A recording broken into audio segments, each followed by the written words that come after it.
Stick around!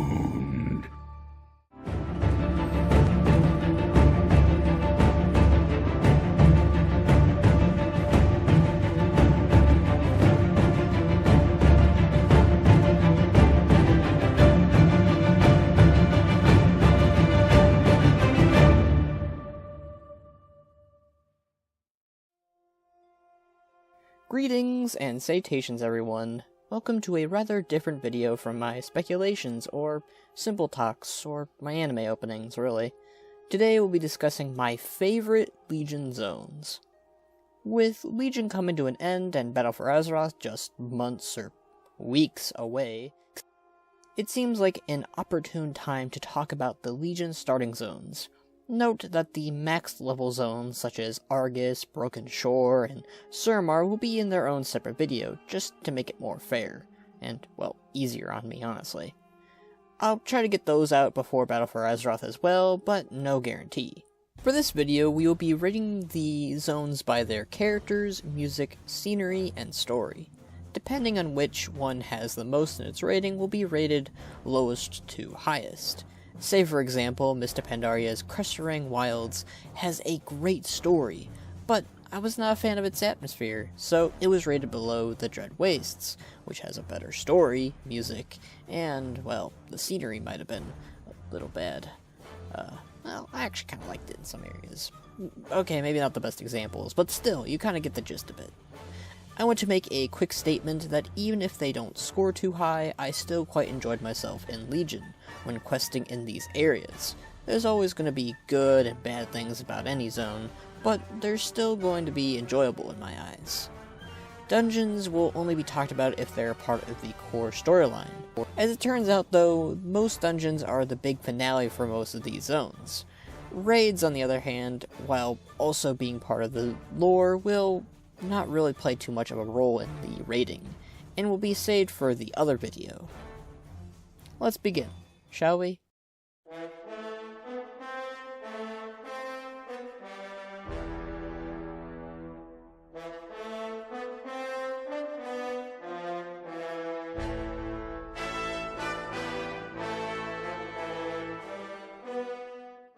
Asuna was once a gem of the Night Elf Empire. Now much of it lies in ruins, a home for vengeful elven spirits and hidden enclaves of blue dragons. What remains of this haunted land has come under threat from conflict among Azeroth's defenders, an army of serpentine Naga, and the Burning Legion. Let's first talk about Asuna's story, which will actually be a constant theme in World of Warcraft, in Legion.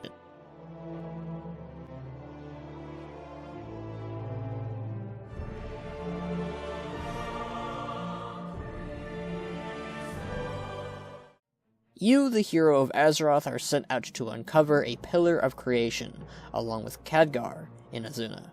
It's the Tidestone of Golganeth, which is held by the ghosts of the Night Elf Society here, and is, for some reason, wanted by Queen Azshara. You meet some demon hunters, encounter some Naga, spoopy ghosts, and some blue dragons. Personally, the questline with the blue dragons was the one I cared the most about, due to how near extinction the blue dragonflight is, and I just wanted to protect all the dragons in the area, just to make old man Senegos happy. You also meet Lorewalker Runis, who is a recovering mana addict Nightborn, whom you befriend and is also lost. A very sad and touching moment where the hero realizes you can't save everyone. Blizzard, you let me save Runis, damn it. But unfortunately, the Blue Dragonflight's questline isn't enough to carry this zone, sadly. The demon hunters are shoved in our faces and don't really play too much of a crucial part in the story, besides leading us to these blue dragons, and unveiling that Cordana was now a servant to the Legion. The story with Ferondis and his cursed people is a neat one, but not enough to really hold my interests. He's a prince who said no to Queen Azshara. How dare he make us cursed forever as ghosts? Then moments later, when Ferondis rejects Queen Azshara again, he said no to Queen Azshara, you're the best. What? There's some nice little side quests here too, including one that even foreshadowed the Kultirans and Zandalari for the next expansion. It was the one where you helped free some slaves from some sea giants in a gladiator arena. But again, not enough to make this zone really stand out. The ending takes place in Eye of Val'sharah, where you fight the Naga, a Hydra, more Naga, random assorted deadly snails, and other wildlife, Naga, sea giants, and Azhara's Wrath of the Sea Queen. There, you retrieve the Pillar of Creation. Oh, and the sequels. Oh, the sequels. One of the issues I had with the dungeon, and, well, the zone really, was that it built up one of the Naga leaders on the website as some big character, and we kill her off in the questline and not the dungeon, while her henchman gets away with the pillar. I heard that Asuna was intended to be the first zone we go to, and in that case it really shows just how poor it was, compared to the other stories.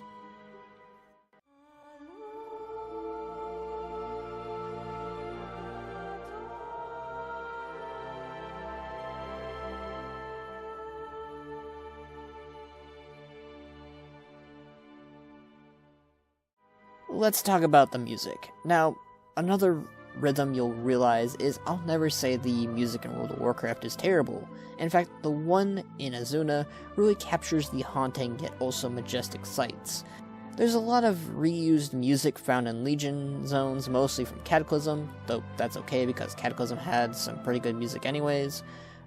But the Legion theme, however, that we heard from Legion invasions, Outlands, and pretty much everywhere got really old really fast, and wasn't as cool as their theme from the Legion announcement. But not bad, but not the best either.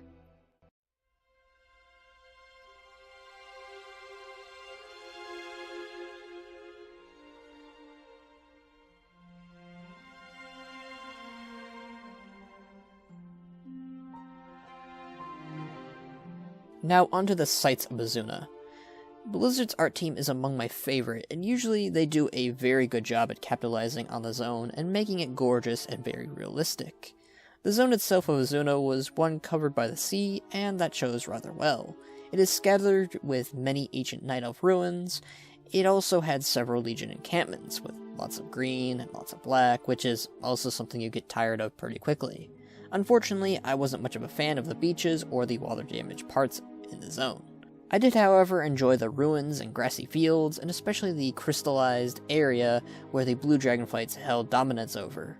I really enjoyed that area in particular. Sadly, the big killer for this zone was most of the zone was scattered in beaches, naturally.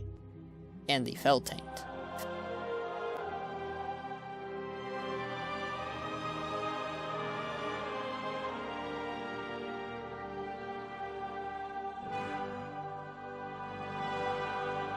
Lastly, under the characters in Asuna, which the core characters of Asuna was Ferondis, a ghost prince of cursed ghost elves, Khadgar, leader of the Kirin Tor, Senegos, eldest blue dragon, several Illidari, Cordana, a warden turned traitor after Warlords of Draenor, I probably would too, Azhara, former queen of the Night Elves, now queen of the Naga, Runis, a mana-addicted Nightborn, Athissa, Tide Mistress sent by Queen Azhara. I think the issue for me with Asuna is the characters aren't very memorable, aside from Senegos and Runis. In fact, most of the characters I just listed barely stick around very long, besides maybe Ferondis, and he's just so cliche and honestly boring to me. The idea of a prince who messed up hugely and is hated by his people and hates himself for it is a pretty neat idea when done right. The Illidari barely stay around and honestly don't even have that big part in the story, besides maybe getting you started. Seeing Azhara again was neat, but again, it wasn't long enough, and her subjects were dispatched too easily just as well. The characters here are represented much better in other zones or dungeons, even expansions, but for the most part were just handled pretty poorly in my eyes. Best example is that I enjoyed Cordana and Khadgar more in Warlords of Draenor than here.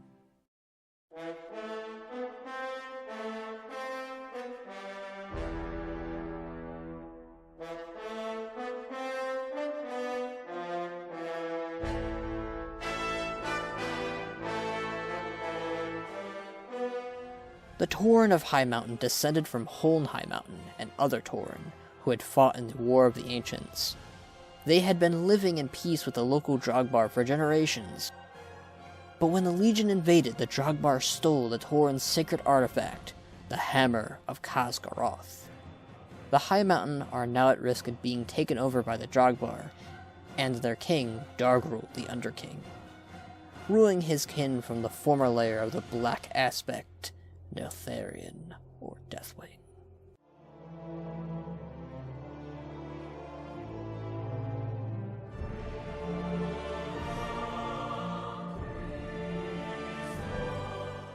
At first, High Mountain was really high on the list, until, well, it suffered from the same thing I saw in Warlords of Draenor. Tons of lost potential. The gathering of each of the tribes was really neat. I especially liked the twist of, instead of recruiting the Blood Totem, you instead recruit another branch of the Drogbar. The threat of the main antagonist, Dargrul, who wielded the Hammer of Khaz'goroth, was really devastating and destructive, which was extremely neat to see in action. I also really liked the growth of Mela's character, who was extremely reluctant to lead, but soon gathered the courage to lead her people against the Legion and the Drogbar. It was especially nice to see Deathwing again, in a very threatening status. I should really make a video one day about how Blizzard should bring Deathwing back, since they handled him so poorly.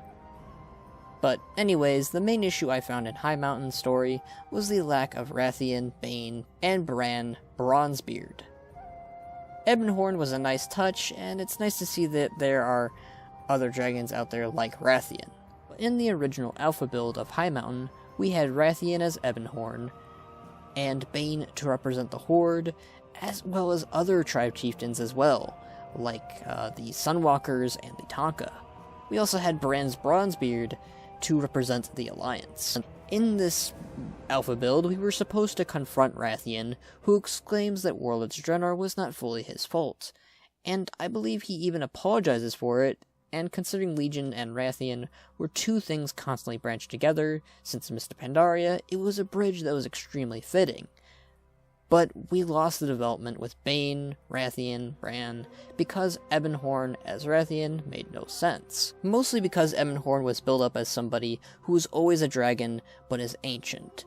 Rathian, being only 4 to 5 years old, made this nonsensical. While that's true, I feel like Blizzard could have worked with it somehow. Have Rathian kill or capture the real Ebonhorn, and then roll with it. But we lost that, and the effect will ripple onwards because Bane is still pretty blank even today, and Rathian is a big ol' question mark of continuity now. Again, I really enjoyed High Mountain's story of gathering its tribes and defeating the menace of Dargrul, who actually felt like an actual threat, unlike the Wrath of the Val'sharah's wet dreams. But what it could have been is something that makes me have to bump it so low. Though, I do hope we get to see Ebonhorn meeting Rathian at some point. Hopefully in Battle for Azeroth, maybe. Or in another expansion.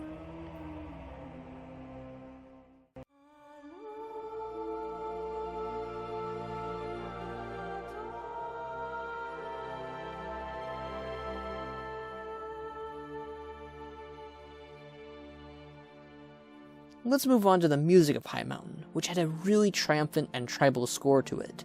I really enjoyed the music found in High Mountain, and at times it really put me at ease with its very calming tone, or it put me in the mood to fight something. One thing I do have to mention is that they do reuse a lot of Cataclysm music again in this zone, as well. But it's really not much of an issue. Nothing really bad to say about the music in High Mountain. It just really brings in that Tor music that I really enjoy.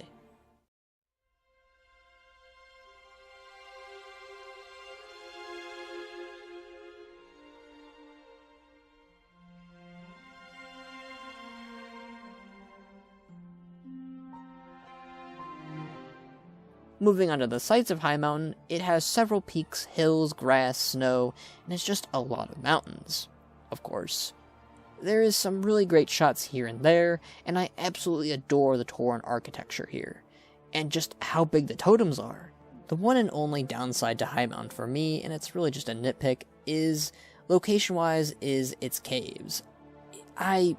It's just a nitpick, but I really didn't like the caved areas.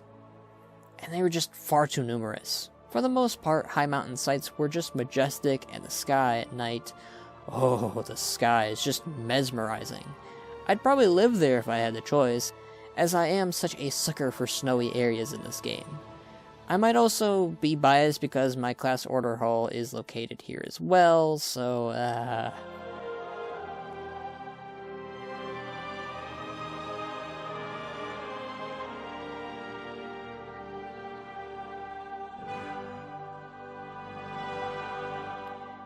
Lastly are the characters of High Mountain.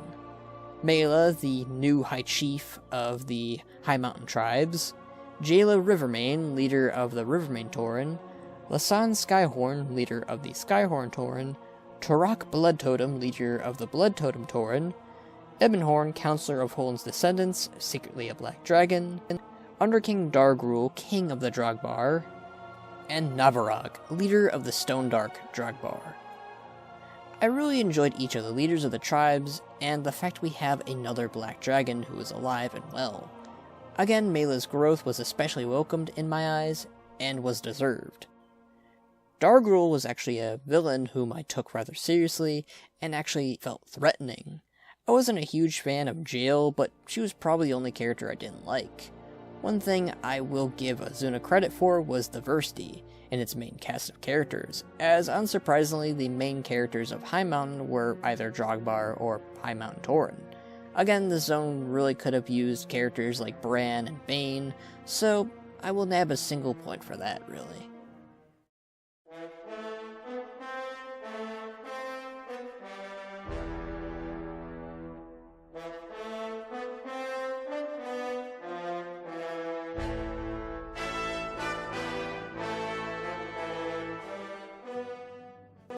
Stormheim is a zone in the eastern area of the Broken Isles, situated in the shadow of High Mountain to the west, and Surmar to the southwest. It's home to mighty Raikou who left Northrend many ages ago in search of their Holy Land. Two titanic watchers here have warred with each other for thousands of years, the Halls of Valor and Helheim, the realms to which the Raikou journey when they die, are located in this zone.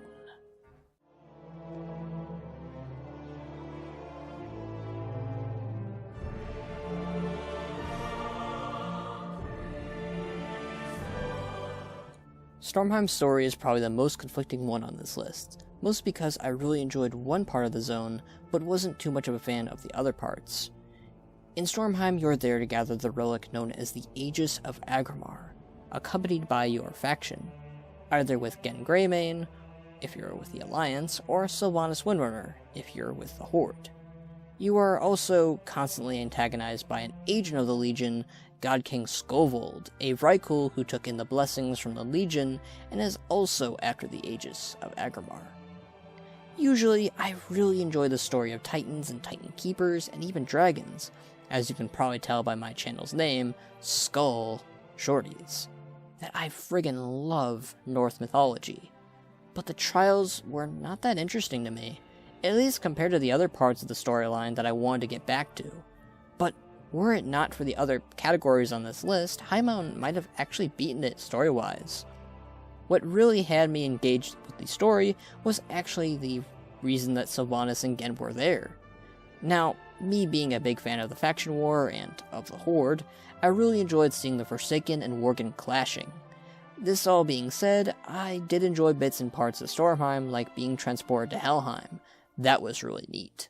Sylvanas' reason for being there was to claim Ygir, a Raikou goddess, pretty much. She could create more Valkyr for her and the Forsaken people, so that they could live on.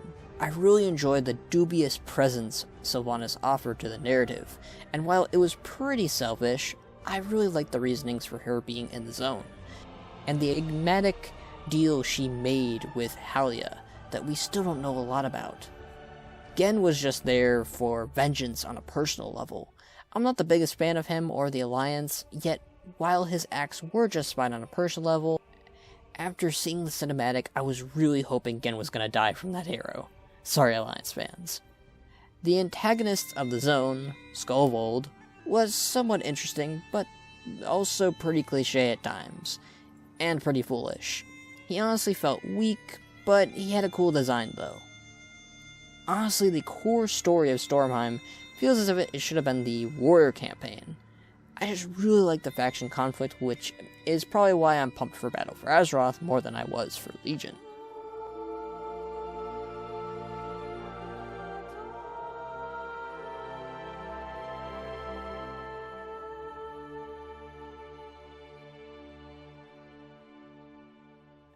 Moving on, we've the music of Stormheim, which had the nice little bonus of almost no reused music from Cataclysm, or any other expansion to my knowledge. I really loved how it captured the Norse feel, from heroic ballads of the Halls of Valor to the terrifying and melancholy anthems of Helheim. There were pieces that reminded me of Howling Fjord and the Grizzly Hills, and I absolutely just loved those two zones. I can't describe my love for this music zone, but man, just listening to it reminds me of my first time questing in it. Just wonderful scores altogether.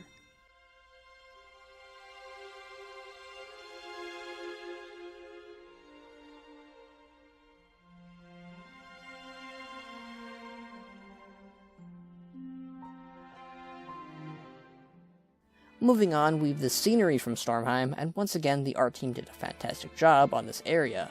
I remember the fields of gold grass and gold trees, big statues and buildings that were just marvelous to look at. And surprisingly, the areas of Helheim, while very dark and foreboding, gave the feeling of another world in a unique way that I rather liked.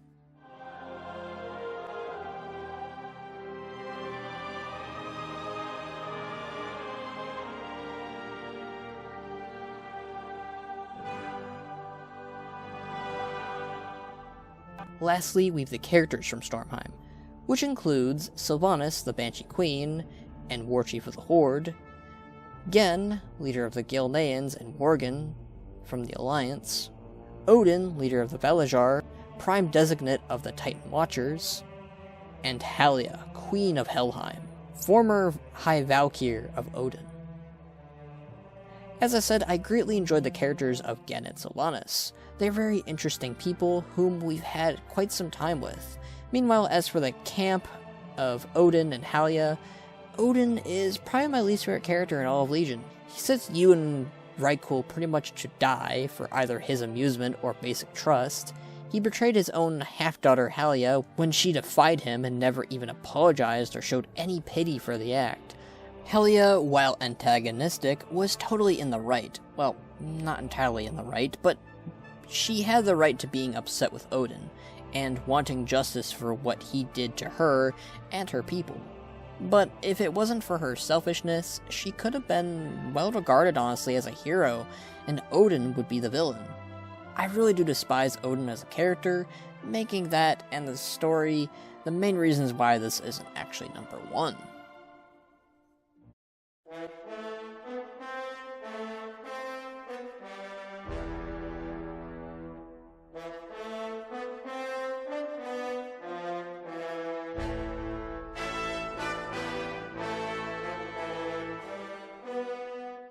There was once a place on Azeroth where nature was in perfect balance. A place so peaceful it might have been mistaken for the Emerald Dream. Druids sought enlightenment among the vibrant forests of Val'sharah for millennia. But now, the region has fallen under the gaze of evil. A nightmare is spreading unchecked, and none are immune to its corruption. Originally, High Mountain and Stormheim were the two zones I looked the most forward to, and Val'sharah was the zone I thought I would hate the most. As it turns out, it's my favorite of the four, in story, character, and music, and scenery.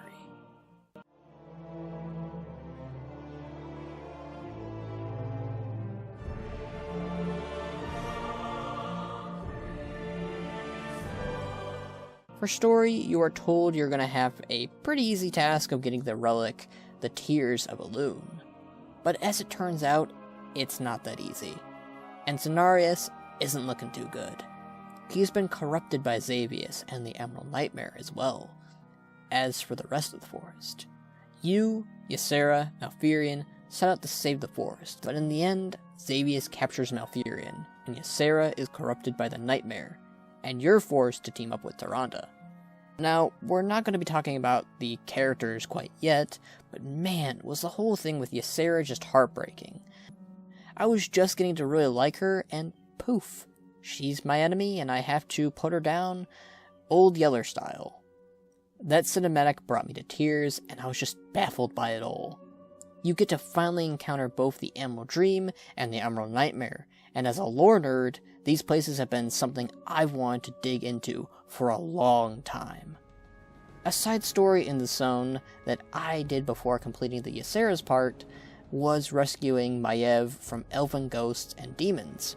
I really enjoyed seeing Maiev and Jared again, and honestly, I was really thankful they chose not to make Maiev a crazy antagonist bent on killing everybody. I'm a huge Maiev and Ysera fan, okay?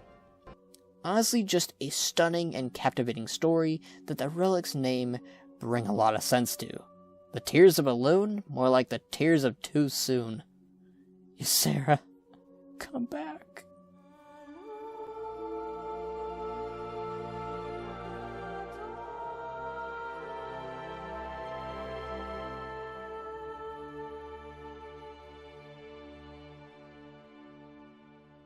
Next we have is the music, and man, was the music just pristine, nightmarish, and captivating, just like the zone it represented. I'm a huge fan of elven music, but not really elven lore or characters, but man, this was just filled with fantastic scores. It even redid the Teldrassil music, and that just brought me back to the days where I randomly leveled a Night Elf Druid. I'm Horde for life, ladies and gentlemen, but there was a very short period where I played a Night Elf. Glorious, just glorious score just for the Teldrassil music and other glorious sounds. Don't get me started on that Ysera Night Song version. Oh, good gravy, more tears for me from that. Oh, man.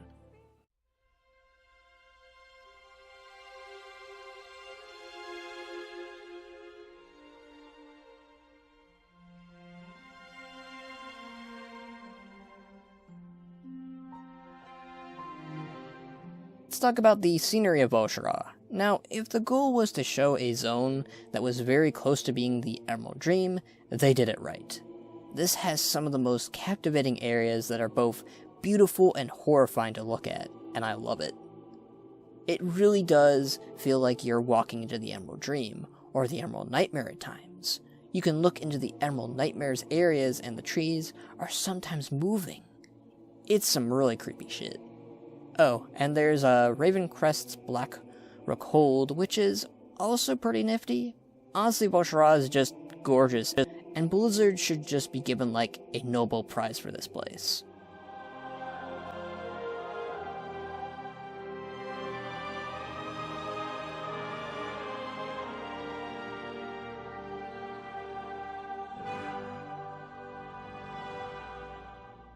And lastly, the characters from Val'sharah. Tyrande, High Priestess of Elune, Leader of the Night Elves, Malfurion, Archdruid of the Wilds, First Druid and Leader of the Night Elves, Xavius, Lord of Nightmares, Ysera, Green Dragon Aspect, Maiev, Leader of the Wardens, and Jared, Leader of the Watchers. Now you might be asking yourself, Skull, isn't Tyrande like your least favorite character ever? And you're right, viewer, but guess what? While I don't like her and thought Malfurion and her were abysmal in this zone at times, Malfurion's whole fault for running at Xavius in anger like a Sith Lord wannabe, but Maiev, Jared, Ysera, Xavius, these guys made the zone for me, not those two hippies.